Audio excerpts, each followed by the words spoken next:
മോഹിനിയാട്ട പഠനത്തിൽ സമൂല മാറ്റത്തിനൊരുങ്ങി കേരള കലാമണ്ഡലം. മോഹിനിയാട്ട പഠനത്തിനായി ആൺകുട്ടികൾക്കും അവസരമൊരുക്കാനാണ് ആലോചന. കലാമണ്ഡലം ഭരണസമിതി യോഗത്തിൽ ഉടൻ തീരുമാനമുണ്ടാകും.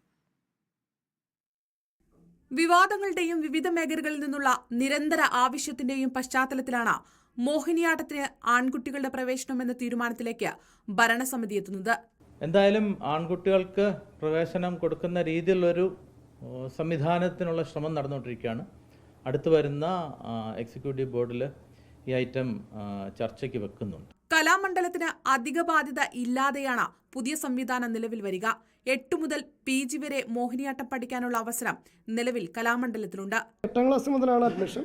8ലുണ്ട്, പിന്നെ ലാറ്ററൽ എൻട്രി 11ാം ക്ലാസ്സിൽ അല്ലെങ്കിൽ ഡിഗ്രിക്ക്, അങ്ങനെ 3നും നമ്മൾ അഡ്മിറ്റ് ചെയ്യാം. എൻട്രിയിൽ ആദ്യം 8ാം ക്ലാസ്സിലാണ് 12 അല്ലെങ്കിൽ 16 പേർക്ക് അഡ്മിഷൻ. അത് മുകളിലേക്ക് അങ്ങനെ തന്നെ പോകും. PGക്ക് മാത്രമാണ് സീറ്റ് കുറവ്, 8 സീറ്റൊക്കെ ഉണ്ടാവുള്ളൂ. തീരുമാനം നടപ്പാക്കും മുൻപ് നിരവധി കടമ്പകൾ കടക്കാനുണ്ട് കലാമണ്ഡലത്തിന്.